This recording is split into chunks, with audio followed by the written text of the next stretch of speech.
El tema para hoy se llama verdad o tradición. Es un tema que no han hablado. Se ha hablado de Jim Staley, no han hablado de Manuel Díaz, y ahora pues este servidor. Verdad o tradición. La verdad es que nosotros nos hemos levantado dentro de cosas culturales, ¿no? Tradiciones que a veces creíamos ciertas, pero solamente cuando nosotros empezamos a investigar la historia nos va a dar el referente realmente verdadero de cómo sucedieron las situaciones, las cosas. A nosotros nos había, por ejemplo, colocado en nuestra mente de que lo que había llegado aquí era lo peor de España, la escoria de España. Y resulta de que la escoria de España fue considerada en 1492 por los reyes de España a todos aquellos que atentaran contra la fe católica. O se convertían al catolicismo o se tenían que ir de España, y ahí estaba un señor Cristóbal Colón ahí con unas naves y se fueran para allá. Y aquí llegaron todos esos judíos, sefardíes, hebreos sefardíes, incluso árabes también llegaron. Eso era considerado la escoria, y nosotros pensábamos que era que habían llegado los peores asesinos, yo qué voy a saber, y para ellos la escoria era eso. Cuán equivocados estábamos y cuánta equivocación recibimos nosotros en ese tiempo. Y como esta situación también nos fue cambiando, nos cambiaron la idea, nos cambiaron el molde, nos cambiaron la forma de presentación, y empezamos a hacer cosas por tradición. Estoy aquí con un buen cafecito, así como el rabino Ben Abraham con su cafecito, y le dije yo aquí a Marcelita, le dije: ¿tú has visto al rabino Dan Ben Abraham? Sí. ¿Usted se ha visto que le trae el cafecito cuando está dando la pancita? Ah, ya entendí, pastor. Estamos. Y es indiano, café colombiano 100% bien. Entonces este es mejor. Bueno, mis hermanos, nos metieron una cantidad de cosas, una cantidad de ideas, y Roma nos trajo mucha equivocación. Y de hecho el mundo cristiano recibió, incluso de haberse separado después de la Iglesia católica, siguió con muchas cosas que no eran ciertas. Y entonces llega la época de mirar bien a profundidad y conocer en aguas profundas la palabra y la historia, porque la historia no miente. Entonces no se trata de decir no me hables, sino yo tengo que escuchar, porque para poder evaluar si algo es así o no, yo tengo que conocer. Yo no puedo juzgar de algo que no conozca. Tendré que conocerlo a profundidad para decir que el discernimiento que me dé el Ruach HaKodesh pueda yo decir de verdad, o pueda yo decir no es cierto porque conozco esto y esto, pero con conocimiento. No podemos ser como aquel fanático que no acepta las cosas sin ninguna razón. No, yo tengo que tener los criterios para saber el por qué rechazo o el por qué yo acepto algo. Muy bien. Nosotros crecimos con los alumbrados, con las velitas, etcétera, etcétera, con la Navidad, que les confieso, algo muy precioso para nuestra familia, el recuerdo de una tradición, pero desafortunadamente era una tradición, no ha sido una tradición que va en contra de lo que el Adón quiere. Es doloroso, pero cuando el Adón nos pide completicos. Nosotros sabemos que ese tipo de cosas no agradan al Adón. Yo estaba en Bogotá, incluso hemos estado alguna vez estábamos en la casa del pastor Mauroneo, es una iglesia cristiana, ustedes los conocen, varios de acá han tenido la oportunidad de estar fijo. Nosotros no celebramos la Navidad, muy gloria al Señor, porque es que es una realidad, ¿no? Ya eso es, ya ahorita vamos a ver qué connotación tiene todo eso. Entonces, nosotros tenemos que empezar ahora lo de las velitas. Nosotros estamos en el 8º día de Hanukkah, ¿no es cierto? Estamos el 7º día, perdón. El 8º día es mañana, mañana se acaba la fiesta de la Hanukkah, que es la fiesta de las luces, lo vimos la vez pasada, ¿no? Ya eso nos quedó más o menos claro, que es la fiesta de la dedicación de aquella que estaba hablando Juan 10, el 22 y 23, que es, recuerden, cuando el Adón está en Jerusalén y dice que iba al templo, se estaba celebrando la fiesta de la dedicación, que es la fiesta de Hanukkah, o sea, Yeshua también lo celebró. Pero es un tiempo muy diferente, solo que Roma lo cambió por una fecha en alusión a la Virgen María. Escuche bien. Entonces, que para hablar de la Sagrada Concepción, creo que es la Inmaculada Concepción. Pero es que fíjese usted allí el contrasentido grande. Sí, Yeshua fue concebido en la fiesta de las luces en diciembre. Eso sí es una realidad. Pero si usted se pone a sumar, diciembre, enero, como les dije la vez pasada, enero, febrero, marzo, abril, mayo, junio, julio, agosto y septiembre, y fue en la fiesta del Sukkot que él nació. Entonces, eso ya está demostrado, entonces podemos desvirtuar muchas cosas. Realmente ya se lo convirtieron en una adoración a María, y ustedes saben que ella fue una excelente mujer, porque para que el Adón la escogiera como vehículo a través del cual iba a venir la presencia de Yeshua a nuestra vida, tenía que escoger la matriz de una mujer hermosa, pura, perfecta, una mujer sin mancha, sin mácula, una mujer incuestionable, una mujer santa. Pero en ninguna parte de la palabra, ni siquiera los apóstoles, dicen que tenemos que adorarla, porque el único que merece adoración es Él. Él no comparte su gloria con nadie, dice la palabra. Y aparte de todo ello, nosotros la respetamos, mas no la adoramos, porque nosotros sabemos que el único Elohim es el Señor, el único que merece adoración y alabanza, ¿sí? El único que tomó forma humana, se hizo como uno de nosotros, tomó cuerpo, nació por matriz de mujer, o sea, se hizo hijo y se presentó como uno de sus hijos. Por eso se presenta como hermano nuestro también. Esa es la realidad. Es un solo Dios, no son tres, es uno, el mismo Padre, el mismo Hijo y el mismo que tiene la presencia de nosotros, el Ruach HaKodesh de Yeshua HaMashiach. Es su presencia en nosotros. Muy bien. Entonces, vamos a hablar hoy un poquitico de historia. He ido acá un poquitico de historia, ¿sí? En el año 167, antes de la era común, o sea, estoy hablando de lo que dice por ahí antes de Cristo, ¿no? Se celebraba en Roma la fiesta, se empezó a celebrar la fiesta de la Saturnalia. La Saturnalia era elevándola al solsticio de invierno, que era dedicado al dios Sol, ¿sí? En el cual la gente podía beber, fornicar, intercambiar regalos, lo hacían por 12 días.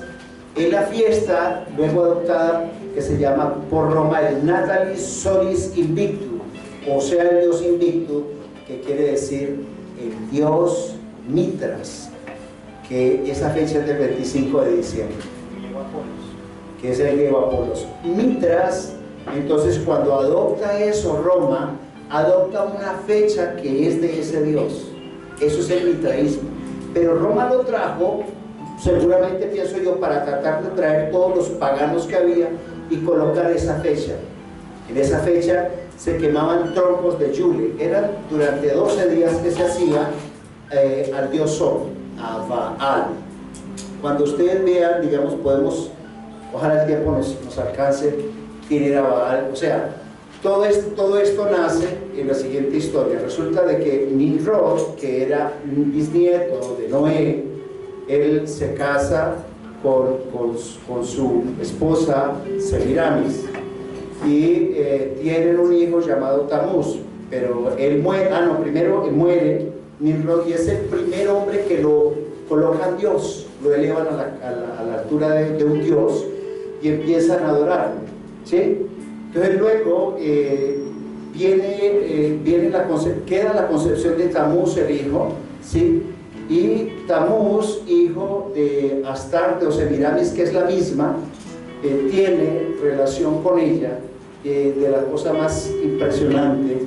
Entonces ahí nace una cuestión pagana, podrida, en toda su manifestación, y resulta de que Tamuz lo mata un cerdo salvaje, y él muere. Dice que fue, y que allá luego en adoración vino entonces en forma de huevo, y un huevo vino aquí como ave, y esa ave se convirtió en un conejo que empezó a poner huevos.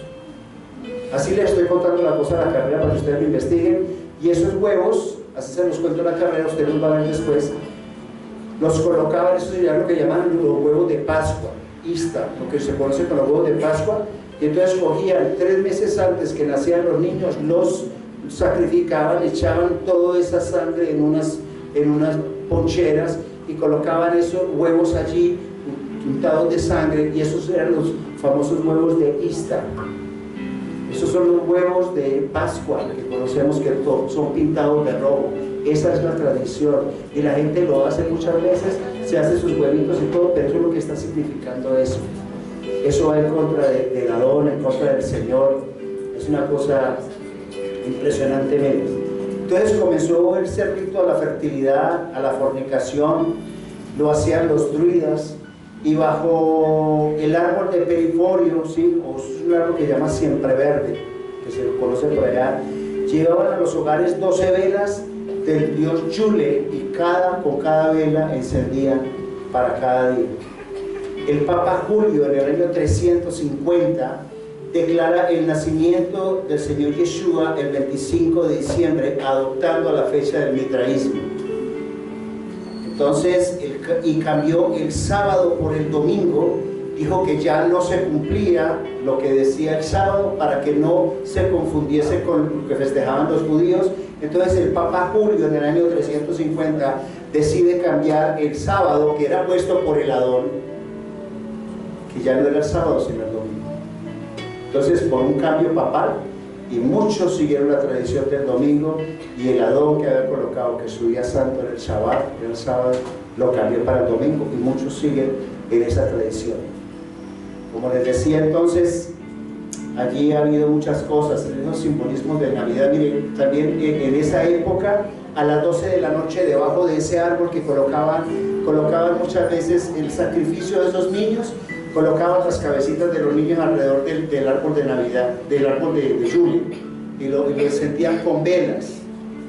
Y en ese sacrificio, a las 12 de la noche, mataban un cerdo, lo partían y lo tasajeaban, y decían: ha nacido el niño, y toda la gente, todos los celtas, los druidas y eso, iban allá a las 12 de la noche a recibir un pedazo de carne de cerdo, y ese era el regalo que le tenían.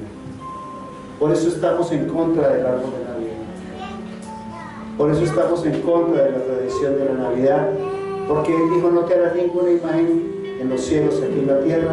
Y estamos viendo la representación del niño Jesús, Yeshua, en el pesebre, y estamos viendo a María, estamos viendo a los reyes, y toda la representación que hay en el Elim. Si usted conoce la palabra, sabe que eso se llama en el Elim, y nosotros no podemos tener imágenes acá de ese tipo de cosas. O sea, muy bonitos, hermosos, hay unos pesebres divinos para el ser humano, pero ante el Señor, pero es que no estoy haciendo nada malo, pero es que de pronto, de buena voluntad, le puedo estar ofendiendo al Señor. Puedo estar ofendiendo al Señor, entonces tengo que abstraerme de esas cosas. Allá, entonces, cuando vemos nosotros, viene, por ejemplo, la representación de lo que es el Papá Noel. El Papá Noel es el dios Odín de los celtas, con su barba, que trae sus regalos, jo, jo, jo. Acuérdense que la palabra dice: dejad que los niños vengan a mí, porque de ellos es el reino. Entonces Él viene con sus regalos, y todo el mundo, los niños están diciendo: ah, vino Santa. Por allá en Europa hay una palabra, dice Nick, el viejo Nick. ¿Y saben qué significa el viejo Nick? Satanás. Cuando usted va conociendo, porque muchas veces le dicen, no, pero esas bobadas de ustedes ni celebran Navidad. No, tenemos cosas hermosas como la Hanukkah, tenemos cosas maravillosas como la Hanukkah. Eso es, yo no vi en ningún momento a Yeshua celebrando Navidad, ni Hanukkah, ni, como les dije alguna vez, ni armando con los apóstoles regalitos para el 24 de diciembre. No vi nunca, ¿cierto? Eso no está en la palabra. ¿Qué tal Yeshua con los apóstoles ahí? Oye, ¿para qué? ¿Y este regalito es para quién? Tremendo, ¿cierto? Mire, es tan delicado eso. Vamos al libro de Éxodo, por favor.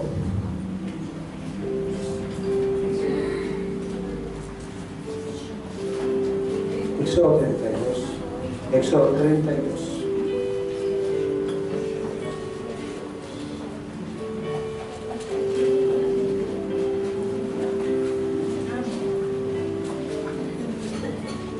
Éxodo 32 nos está hablando de lo que hicieron ellos con el becerro.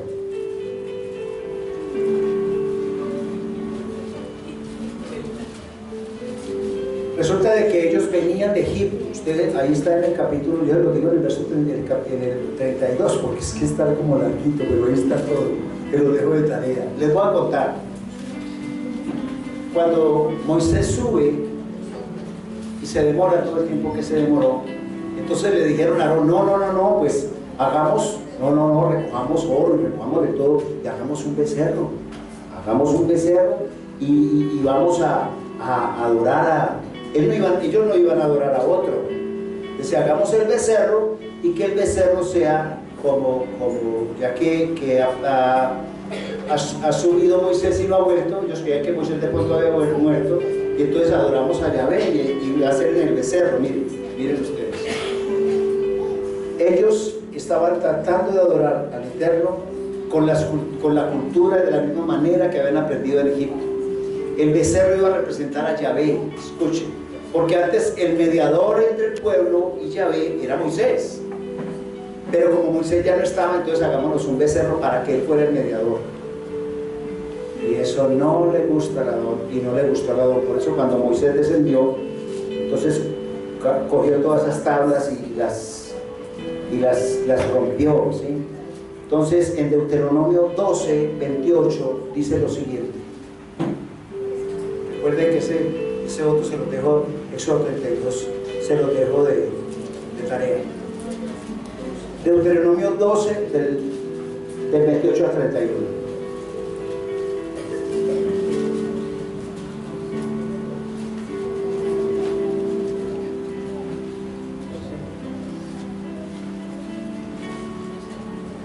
Está rico este café. Así. Dice así, no se antoja, ahora va a salir. Dice así: guarda y obedece todas estas palabras que yo te ordeno, para que te vaya bien a ti y a tus hijos, después de ti para siempre, pues habrás hecho lo bueno y lo recto ante los ojos de Yahvé, tu Elohim.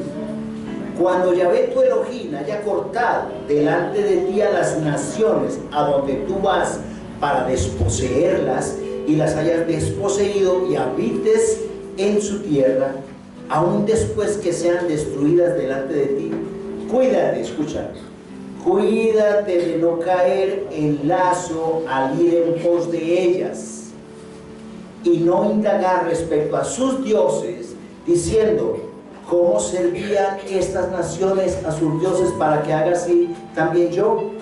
No harás así a Yahvé tu Elohim, porque ellos hicieron con sus dioses todo lo que Yahvé aborrece, pues aún a sus hijos y a sus hijas queman en el fuego para sus dioses. O sea, el Adón no quiere. Que festejaban el 25 para el dios Mitra, a mí no me lo celebren el 25. Eso es lo que está diciendo el Adón. No se me hagan imágenes. No quiero, no te hagas ninguna imagen, dice el Señor. Y vemos nosotros muchos ministros en muchas congregaciones haciendo imágenes. Los vemos haciendo arbolitos, Hay algunos que de pronto hacen también pesebres, por favor, y son de buen corazón, pero a veces de buen corazón podemos estar ofendiendo a Adón si no conocemos la palabra. Tenemos que pedir por ellos. A ver, nosotros no podemos entrar a criticar a las iglesias cristianas, como les he dicho, se los he dicho muchas veces. Tenemos es que pedir por ellos, para que el Adón revele su palabra a ellos, no para que se vengan para acá, sino que en sus comunidades el Adón les revele para que su palabra sea restaurada, para que su pueblo, que es el olivo silvestre, que está en el mundo cristiano tradicional, entre en pacto, entre en los vínculos del pacto, porque tenemos que clamar y orar por ellos.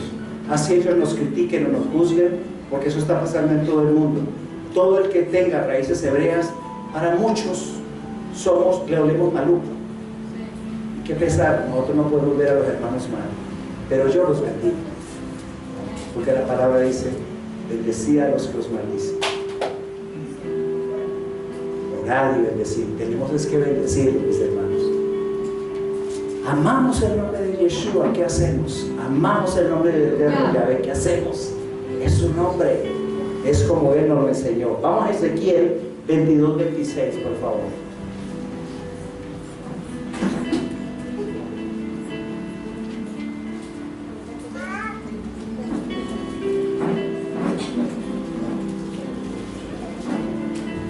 Entonces los vemos también haciendo las novenitas, algunos, ¿no? Novenas de Navidad, regalos y cosas. Y uno dice: ay, qué época está bonita. La carne. Pero la realidad es que esas cosas ofenden a la Adón. Dice allí: sus sacerdotes hacen violencia a mi Torah. La palabra ley con L mayúscula es instrucción, Torah. Y contaminaron mis cosas santas, dice la palabra. No hicieron diferencia entre lo santo y lo profano, y no enseñaron la diferencia entre lo puro y lo impuro, ocultando sus ojos de mis Shabbatot, o sea, de mis sábados grandes, y así yo llegué a ser profanado en medio de ellos. Qué cosa tan impresionante, qué palabra esta tan dura, pero es la realidad. Nosotros no podemos contaminar las cosas santas. A veces no hacemos diferencia entre lo santo y lo profano. Es verdad que el Señor Yeshua nos perdonó cuando Él fue clavado en la cruz del Calvario, porque por nuestras transgresiones a la Torah nosotros fuimos perdonados y lavados con su sangre. Pero esa gracia que Él otorga, eso es como cuando le dicen a usted, voy a colocar un ejemplo, pues que es grosero, pero para que me entiendan. Eso es como cuando llega la DIAN y dice: vea, todos los que tienen capitales fuera de Colombia que debían haber pagado impuestos, como lo dice la ley, si ustedes los van a declarar y entran, los vamos a exonerar de todo impuesto. Pero entren en la ley, legalicen esos dineros. Y va a estar, por decir algo, vamos a tener un año de gracia con eso. Y la gente los legaliza. Pero hubo otros que o no los legalizaron, o que legalizaron una parte y siguieron teniendo por fuera negocios y dineros que no están ilícitamente. ¿Qué va a pasar? La ley también de los hombres recaerá. Lo mismo, nosotros fuimos lavados, limpiados con nuestro Señor Yeshua HaMashiach, y somos presentados santos, bendecidos y perfectos. Así lo dice su palabra. Dice su palabra que Él murió en la cruz para presentar a todo hombre perfecto, sí, pero eso no quiere decir que usted de ahí en adelante tenga todo el permiso y la autoridad para seguir violando la Torah. ¿Y qué es la Torah? Los 10 mandamientos. No te harás dioses falsos delante de mí, no adorarás a otros dioses, no fornicarás, no robarás, no dirás falso testimonio, no codiciarás la mujer del prójimo, no robarás, no matarás. Todo lo que existe cambió. No, la Torah sigue, la ley se sigue cumpliendo, solo que hasta ese momento el Señor te perdonó y te está diciendo de aquí en adelante: no lo hagas, no lo hagas, porque usted y yo nosotros, ¿con qué código vamos a llegar el día en que nos presentemos delante del tribunal del Mesías? Porque todos compareceremos allí. Entonces, ¿qué sentido tiene que comparezcamos? Si ya estamos salvos, ya. ¿No? ¿Para qué comparecer ya? Me paré en la cabeza, pero no importa. No podemos tener, como dice en Hebreos 10, por inmunda la sangre del pacto. No podemos tener por inmunda la sangre del pacto. Entonces nosotros tenemos es que seguir. Que nosotros llegamos y nos equivocamos y a veces la embarramos, pecamos. Esa es la realidad. Porque ¿qué es pecar?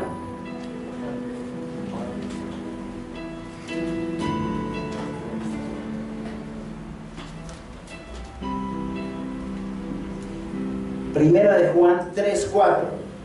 Porque nosotros decimos pecar, sí, pecar, el que fornicó, el que adulteró, el que robó, eso es un pecado. Pero ¿qué es pecar? Eso está en primera de Juan 3, verso 4. Porque si no, ¿por qué código nos van a nosotros, con qué código nos vamos a presentar ante el tribunal? ¿Cuál nos va a aplicar? ¿Qué nos van a aplicar? ¿Qué ley será aplicada a nosotros? Dice, todo el que practica el pecado, dice aquí la palabra, también practica la infracción de la ley, porque el pecado es infracción de la ley. Entonces, para aquellos que dicen que no, la ley no está, entonces ¿esto qué? ¿Lo echamos a la basura o qué? Es claro, mis hermanos, esto es claro. No, es que ya no estamos en ley sino en gracia, sí, pero todo el que practica, mire lo que dice, vuelvo y repito, y esto lo dice Juan, el apóstol de Yeshua, dice, todo el que practica el pecado también practica infracción de la ley, porque el pecado es infracción de la ley. Mis hermanos, abran los ojos. Allí en Gálatas usted va a encontrar algo que no hemos visto hasta el cansancio. Gálatas, capítulo 1, perdón. Maneja esto, Señor, con palabras poderosas.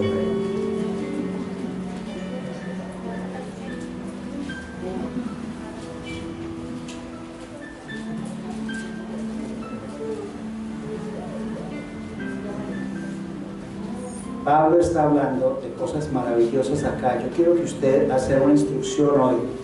Voy a adelantar más bien desde el 2 para que usted entienda. Capítulo 2, dice así. Capítulo 2 de Gálatas, desde el 1, para ahorrarle un poquitico que la palabra nos... O bueno, desde el 1 vamos a ver capítulo 1, verso 11. Desde el 11 dice, porque os hago saber, quiero colocar eso para que sepan quién era Pablo, porque os hago saber, hermanos, que el evangelio proclamado por mí no es según hombre, dice la palabra, pues yo no lo recibí ni lo aprendí del hombre, sino por revelación de Yeshua el Mesías. O sea, no se lo dictó nadie. El único apóstol que siguió recibiendo del Señor instrucción fue él, ninguno de los demás apóstoles. Y dice, porque oísteis acerca de mi conducta anterior en el judaísmo, que perseguía sobremanera a la Kehilá de Elohim y la destrozaba. O sea, él está reconociendo que él es judío y eso hacía. Y en el judaísmo aventajaba a muchos de los contemporáneos de mi nación, siendo mucho más celoso de las tradiciones de mis antepasados. O sea, está diciendo, soy judío, así como Yeshua era judío. Nosotros no podemos hablar mal de los judíos, porque Juan 4:22 dice que la salvación viene de los judíos. Dice, vosotros adoráis lo que no sabéis, dice Yeshua, porque la salvación viene de los judíos. Pues de los judíos también viene Pablo. Todos los apóstoles que siguieron a Yeshua eran judíos. Todo el cristianismo del primer siglo eran judíos o eran hebreos en la dispersión.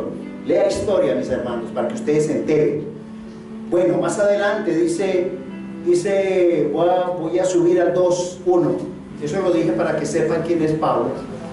Dice, después de pasados 14 años subí otra vez a Jerusalén con Bernabé, llevando también conmigo a Tito. Eso eran los de la calladita de Pablo, ¿no? Y subí según una revelación y les expuse el evangelio que proclamo entre los gentiles, pero lo hice en privado a los de reputación, para cerciorarme de que no corría o había corrido en vano. si ni aun Tito, que estaba conmigo, siendo griego, fue obligado a circuncidarse. A pesar, escuche bien, de los falsos hermanos introducidos secretamente, quienes se infiltraron para espiar nuestra libertad que tenemos en Yeshua el Mesías, a fin de someternos a esclavitud. Muy bien. Aquí hay una parte preciosa que yo quiero que ustedes vean, que es esa, así como a Pablo le fue dado el evangelio de la incircuncisión, a Pedro le fue dado de la circuncisión. ¿Qué significa eso? Todo judío tiene que ser circuncidado al 8º día al nacer. Circuncidarlo es quitar el prepucio de su pene, ¿cierto? Eso es lo que se hace en la circuncisión como una señal del pacto, más no es el pacto. Porque el pacto, lo dice Jeremías 31, que iba a colocarlo nuevamente, pero iba a ser la circuncisión del corazón. Eso ya lo hemos hablado, eso ha sido muy bien. Y resulta de que los que no eran circuncisos, entonces había dos tipos de gentiles. La palabra gentil quiere decir apartado de Dios y sus pactos, de Yahvé y sus pactos. Había dos tipos de gentiles, el gentil pagano y el gentil hebreo. El gentil pagano no le importaba, es decir, por ahí adorando a Nimrod y a Astarte y a todos esos Apolos y a todo eso. Pero estaban aquellos que se habían mezclado con esos pueblos en el tiempo de la dispersión, que todavía se consideraban hebreos, pero que habían estado practicando con otros pueblos, especialmente de los asirios, esas culturas. Entonces el Adón les había dado carta de divorcio, porque tenemos que hay dos casas, usted y yo lo sabemos, la casa de Israel y la casa de Judá, que esas se dividieron cuando hubo la división de los reinos. Muy bien, entonces dice allí, vamos avanzando al 15, dice allí: nosotros judíos por naturaleza y no pecadores entre los gentiles, sabiendo que el hombre no es declarado justo por las obras de la ley, sino por la fe en Yeshua. También nosotros creemos en Yeshua el Mesías para que fuéramos declarados justos del Mesías, no por las obras de la ley, porque por las obras de la ley ninguna carne será declarada justa. Y entonces dice la gente: ¿vio? Ya no estamos en ley, estamos en gracia. Y ahí es cuando se equivocan, porque desconocen qué es la ley oral, qué es la ley espiritual, qué es la halajá y qué es el Talmud. Ya la gente no, si usted no conoce la diferencia entre lo que es la ley y las obras de la ley, esto lo enreda. Usted dice: no, ya no es por ley, no es que si usted está en ley, está en maldición.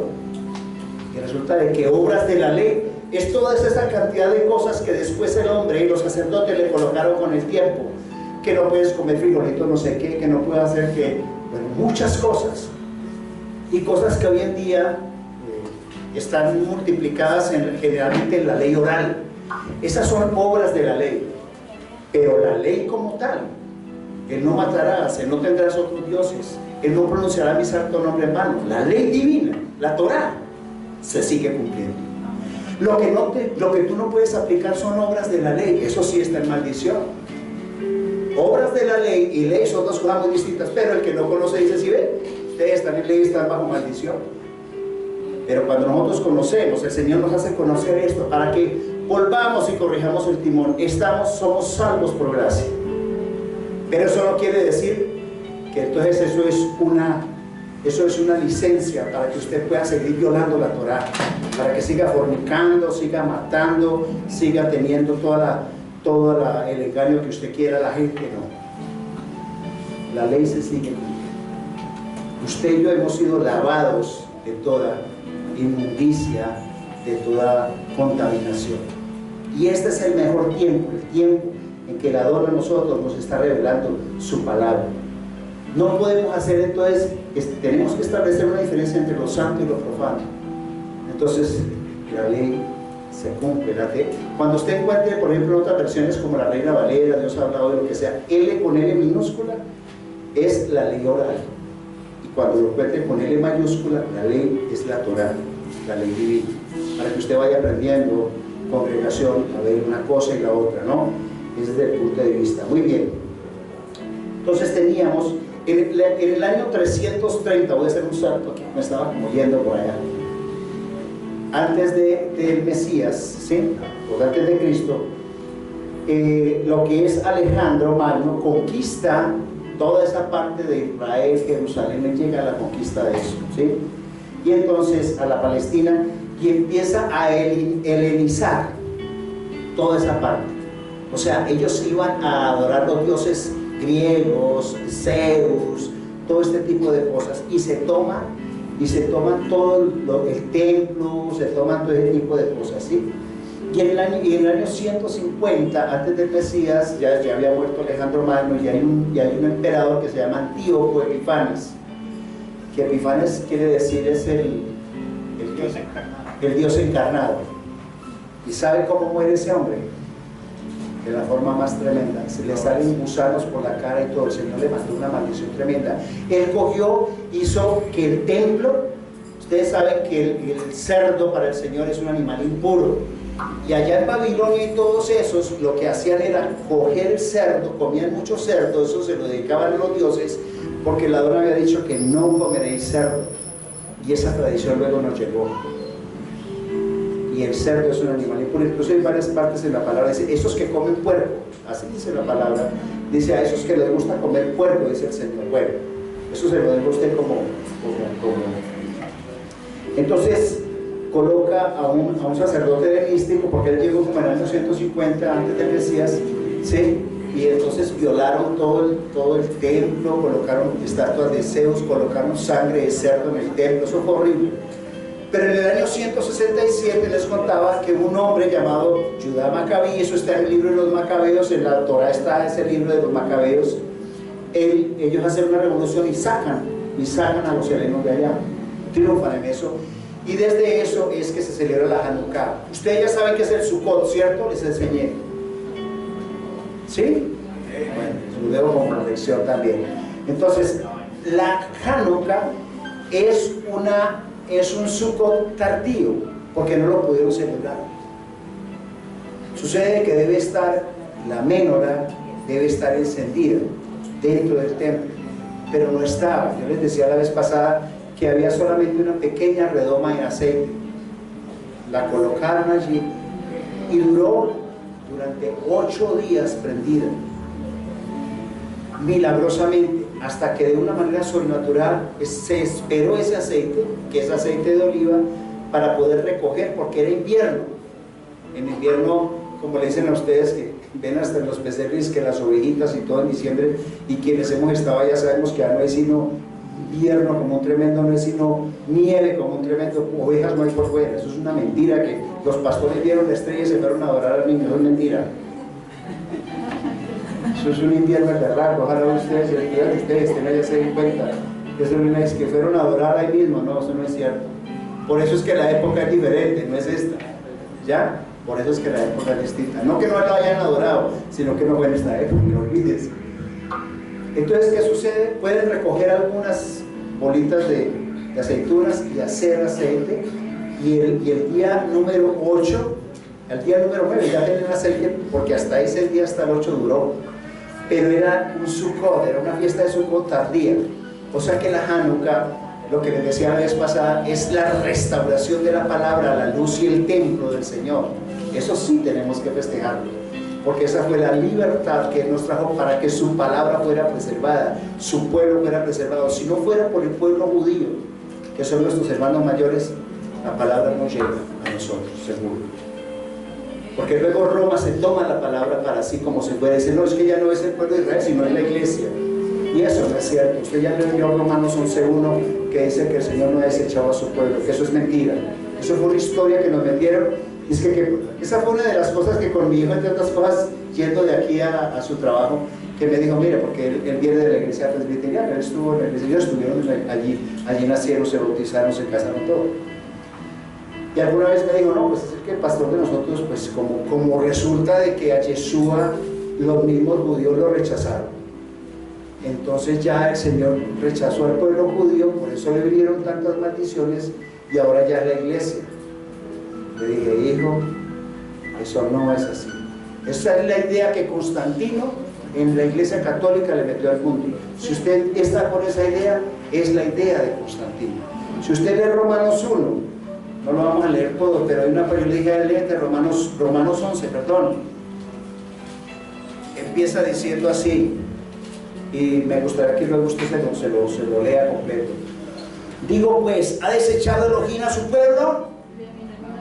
De ninguna manera, porque también yo soy israelita, de la descendencia de Abraham, de la tribu de Benjamín. ¿Cómo les parece?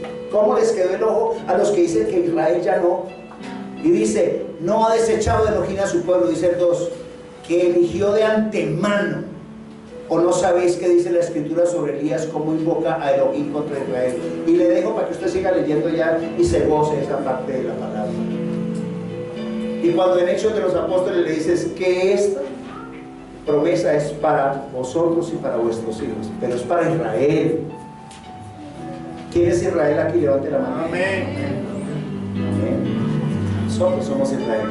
Hemos entrado en un pacto y nosotros no somos gentiles. Vea usted Efesios, por favor, allí Efesios. Hablar de la palabra de la 2, siempre tendremos que hablar de estas cosas. Efesios 2.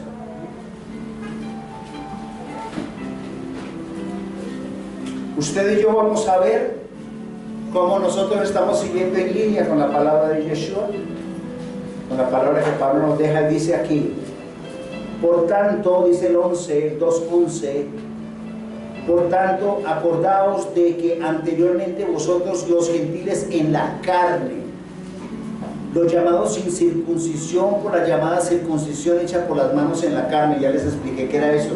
Los circuncidados eran únicamente los judíos. En aquel tiempo estabais sin el Mesías, apartados de la ciudadanía de Israel y extraños a los pactos de la promesa, no teniendo esperanza sin la Elohim en el mundo. O sea, si usted no es pueblo de Israel, para usted no son las promesas. Es así de sencillo. Así una persona diga, no, es que yo soy cristiano, recontracristiano, adventista, bueno, lo que quiera. Es por esto que les voy a leer. Dice, en aquel tiempo estabais sin el Mesías, apartado de la ciudadanía de Israel. ¿Quién es ciudadano ahora de Israel? Amén. Somos Israel, dice la palabra, ¿cierto? Dice, y extraños de los pactos de la promesa, no teniendo esperanza sin Elohim en el mundo. Dice el 13, pero ahora en Yeshua el Mesías, vosotros que en un tiempo estabais lejos, fuiste hechos cercanos por la sangre del Mesías. O sea, es la sangre del Mesías la que te permite entrar en pacto de Israel. No es porque usted pertenezca a una iglesia cristiana, llámese A, B o C. Es por la sangre del Mesías que tú entras en pacto, que tú puedes decir, yo soy el pueblo de Israel. ¿Sí? Porque Él es nuestra paz, que de ambos hizo uno y derribó la pared intermedia de separación, es decir, la enemistad, aboliendo en su carne la ley. Mire que es con L minúscula, la ley de los mandamientos dados en reglamentos, o sea, son legalismos, son ley oral, para crear en sí mismo de los dos, o sea, de la casa de Israel y la casa de Judá, ¿cierto?, un solo nuevo hombre, haciendo la paz y reconciliar con Elohim a ambos en un solo cuerpo por medio de la cruz, matando en ella la enemistad.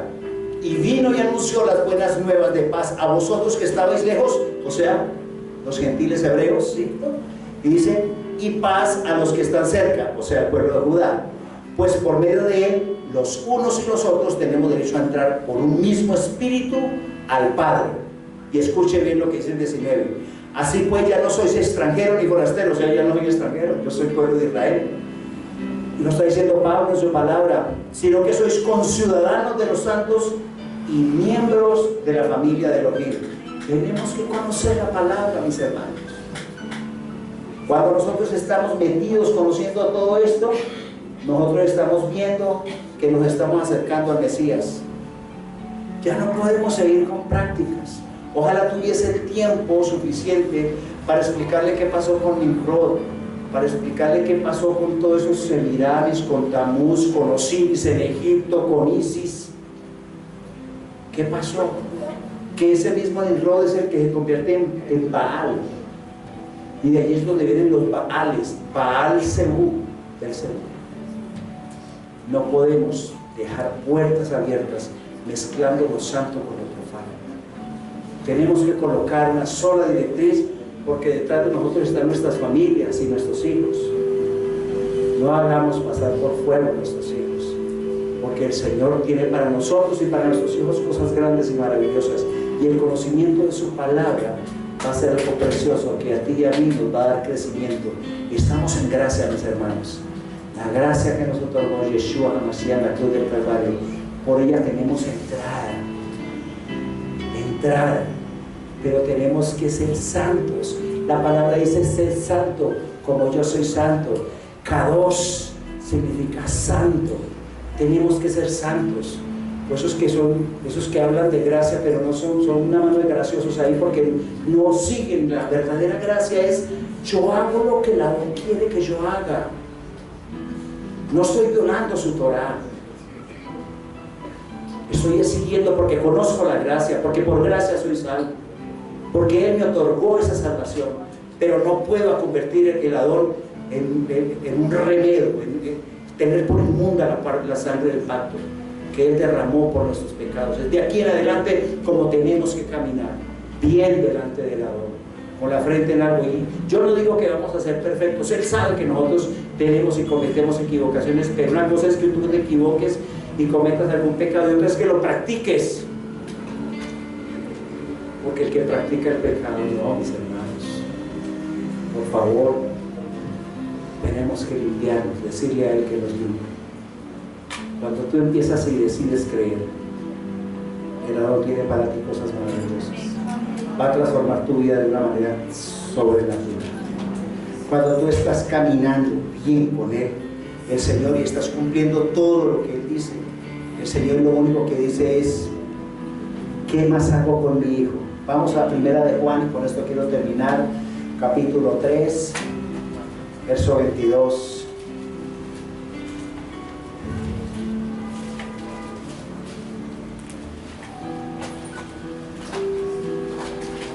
Recuerde que el Adón dijo algo: el que me ama, mi palabra guardará. El que me ama, mis mandamientos guardará. ¿Y cuáles son los mandamientos? Torah, mis hermanos.